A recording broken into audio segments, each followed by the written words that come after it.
Survivor has cut a lot of scenes out of the show and left them on the cutting room floor. Some are hilarious, some are touching, and some will make you scratch your head from the stupidity on display. Well, today we're gonna look at 10 secret scenes Survivor cut from the show proper that I think they should have left in the story. Number 1. Oh man, this one is truly wild. So we are in season 33, Millennials versus Gen X, and focusing on a player you likely don't remember, Michelle. Well, around the time of episode 7, everyone is bored. They're so bored. They're sitting in the ocean. They're like, what do you want to talk about? History? What history? Any history. I don't care. And I can imagine that what came out of Michelle's mouth will be forever burned in your brain. Here's something for world exploration. We are all taught about Marco Polo, right? We all know he did explorations in Asia and whatever.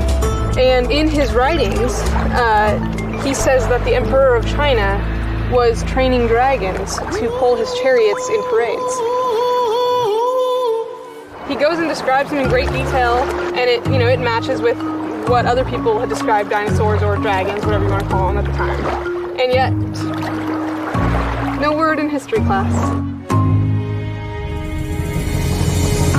Michelle believes that up to 600 years ago, dragons or dinosaurs, she uses the word interchangeably, coexisted with humans, and that there's been some sort of conspiracy to keep this out of textbooks, which I suppose can work for you in your daily life. However, in Survivor, you do sort of need to have an accurate, fact-based picture of the world. Our biggest decision is Michelle. She's dangerous because of her ties, but she's also dangerous because I think she's one of these that could make a decision based on a butterfly flying from the sky. And yeah, she's a strange one. Michelle, she has to be kept at arm's length on some of the conversations. Her thinking is just different than all of ours. We don't want her going off into some weird meditation and feeling like, a branch fell, that's God telling her to go do all this crazy stuff. And so the simple fact of the matter is she's got to go. Number 2, Survivor 41 has a secret scene that I think shows us a lot more about how the show handles storylines than anything else. It's almost like a peek behind the curtain as to what decisions are made. You see Xander's out looking for an idol and Liana is following him. Yes, this is the same Liana that says she hates his face. And I woke up bright and early and snuck somewhat low-key out of camp. What's going on? Nothing much. Do you sleep well? Yeah, pretty well. So immediately once I leave, Deshawn and Liana come racing after me to see what I'm doing. Don't push me. I wasn't pushing. You were pushing me to the rock. I was reaching for something and you started getting under me. Absolutely, don't push me. I'm not pushing you. She's Shan's little minion. So you know what I say? I'm gonna go talk to Shan and tell her to get you off of me. It's like going to Mom and saying, Mom, Liana's not leaving me alone. Hey, Shan. Shan, get ready for this. Can you tell Liana we're all good? She keeps babysitting me. Yeah, I can't control Liana. Liana is her own person. She's her own strong woman. She's gonna do what she wants to do. Of course. now track me here. While that is an interesting scene on its own, there is another version of this that shows the power of editing and which talking heads to include to shape your thoughts and feelings. Keep in mind, this is the same scene, just cut differently. This morning, Xander's walking around looking for idols. So I'm being like a little pest, like a little sister that like won't go away. Ow. Don't push me. I wasn't pushing. You were pushing me to the rock. And I was just being like really physical with him, but like not because I like wanted to do that. It was just like I really do not want him to find the idol. Liana and Xander, like these two, everyone's like they hate each other. I think they might be in love. I'm a young adult pastor. This is kind of like what I do, and I honestly feel like they got the hots for one another. You don't have to love each other. You don't have to date, even though I think you guys would be really cute together, by the way. I've said multiple times that I think she's so attractive. Right, so I told you. If she knew like how I actually felt about her, like then she'd be like, yeah. I told you. It's literally just like, Rosita. it's all the strategy that like makes her think that I like hate her, but really like, no, I just want to look for the idol like in peace. He just said He's like, if she knew how I really felt about her, like she would just like. You are lying. No. He thinks so That's like, it's so ridiculous. It's like, By the way, thank you for watching and liking this video. This channel is patron supported, and that's how we stay independent enough to give our critical opinions.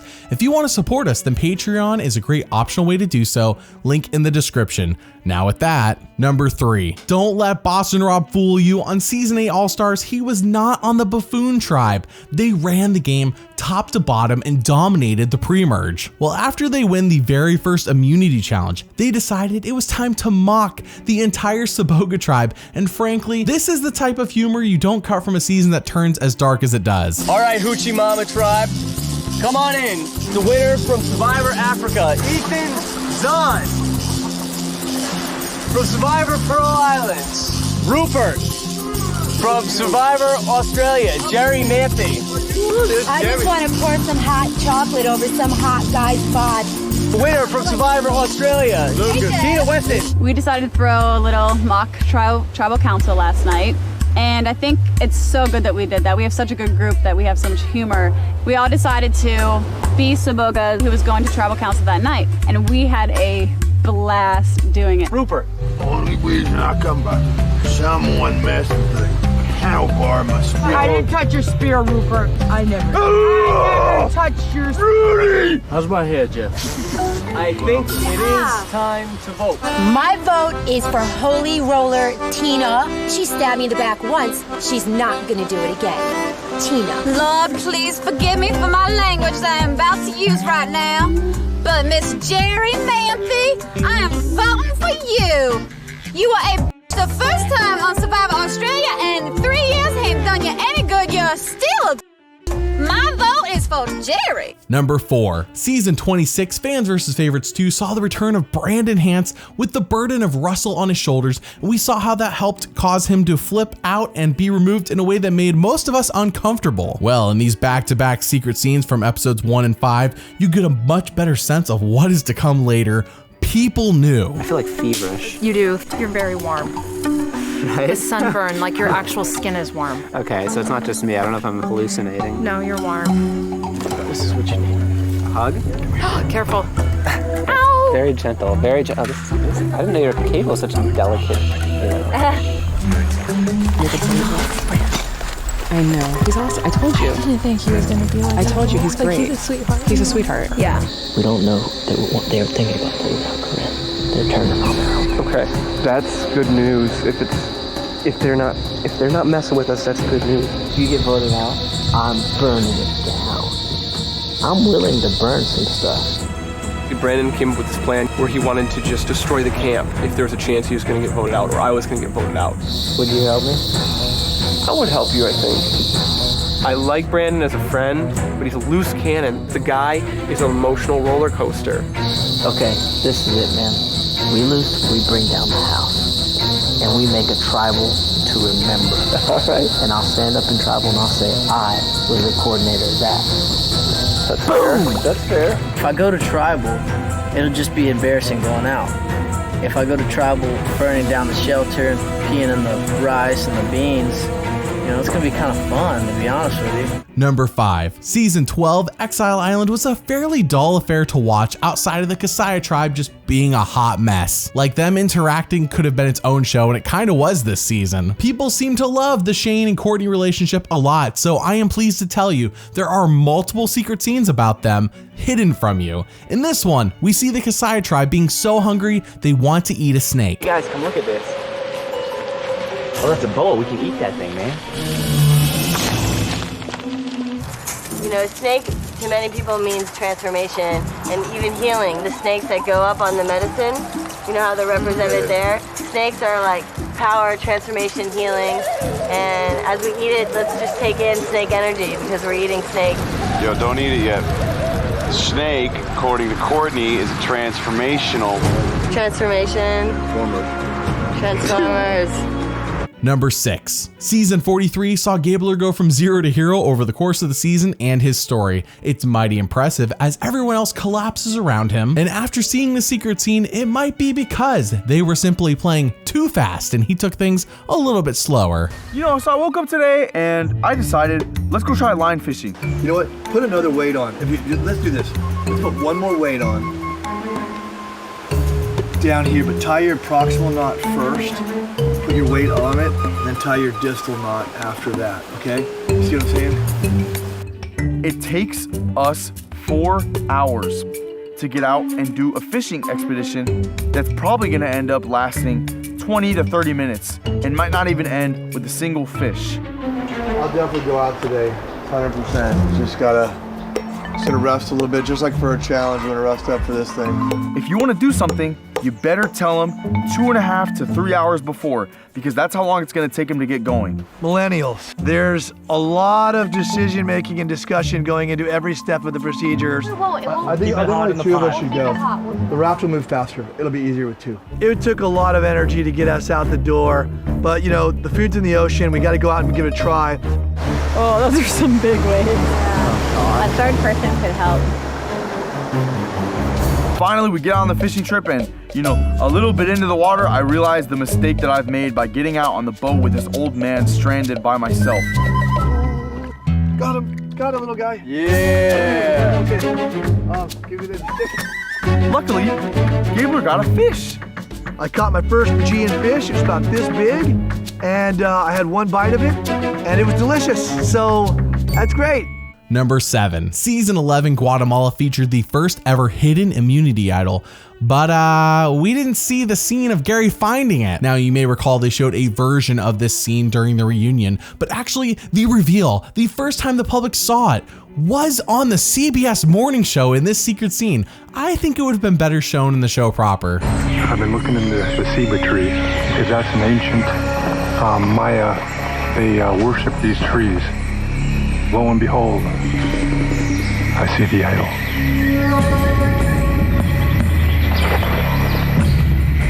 I do have to expose Judd lying to the group about it being underground. This is highly secret. I'm gonna keep it till I need it, which could be tonight. I'm gonna keep it in my pants pocket until I get back to camp, and I'm gonna try and find a hiding place for it. I'm excited. This is good stuff.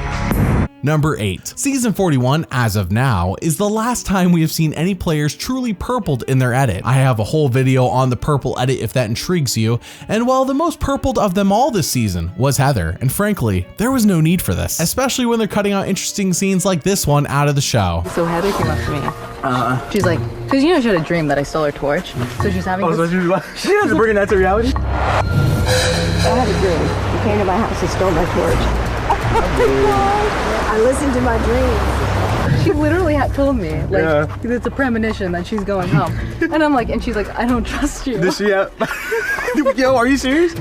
Heather, she has this premonition that I'm gunning for her. Now she's gonna try to gun for me because of a freaking dream. I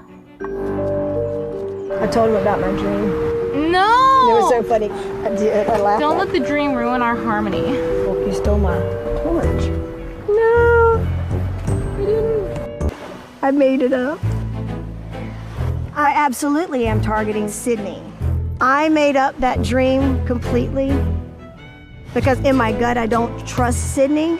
So I used my not real dream to kind of say something sparked something in me. You know, I don't know, is the universe trying to tell me something? And hopefully others will see it too and feel it too and just want that energy out of there. Number 9, season 19 Samoa might have you think of a few players, one of them being Shambo. How can anyone forget her? Well, you know how she constantly annoyed her tribe and would just like be a general weirdo a lot of the time with almost no regard of how others viewed her? Well, this secret scene will remind you that she is still a lady. Okay, thanks. Damn, dude.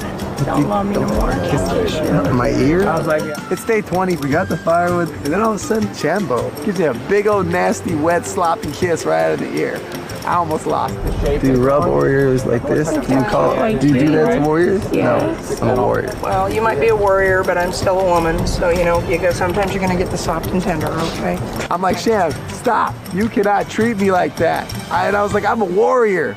Get that in your head. Shambo is a total lunatic. Why?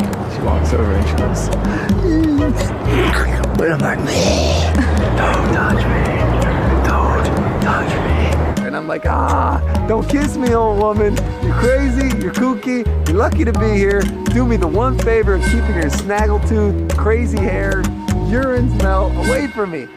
Don't kiss me, Grandma. I'll punch you in the face. I'm losing my mind. Number 10, season 27, Blood vs. Water reminded us that if you don't make the merge, then you are not dateable. I don't make the rules, Kat does. As you may also know, players get to pick one personal item to bring with them on the show. Sometimes it'll be an item that reminds them of their loved ones back home. Sometimes it will be something that guides their life, like a Bible. And other times it will be the idols that got voted out with the last time they played. See James on Heroes vs. Villains for that one. Well, for Kat on this season, she brings... So today at Tree Mill, I got my emotional item, which was a picture of Kim Spradlin, who won Survivor One World. She's my best friend. She is the reason why I feel so strong and so free and so peaceful at the same time. She says, Kat, you are deep, strong. God, I love her. You got like 4 words into it. I know. She changed my life so much, the fact from where I used to be to who I am today. The fact that I'm just reminded of how much when she speaks to me in her words and like telling me that I'm free, that makes me feel like I can do anything. Holy crap. I can see my reflection. Yeah. I'm so worried about my teeth. It's always good to have someone that you love back home to be, you know, in a picture or around you, or just have like the essence of them, just knowing that like you could do anything as long as you put your mind to it. And I just feel like that she's always been that person for me. Which secret scene here is one that they definitely should have put back in the show? Let me know in the comments below. Thanks for watching, and doubly thanks for liking and subscribing. See you all next time.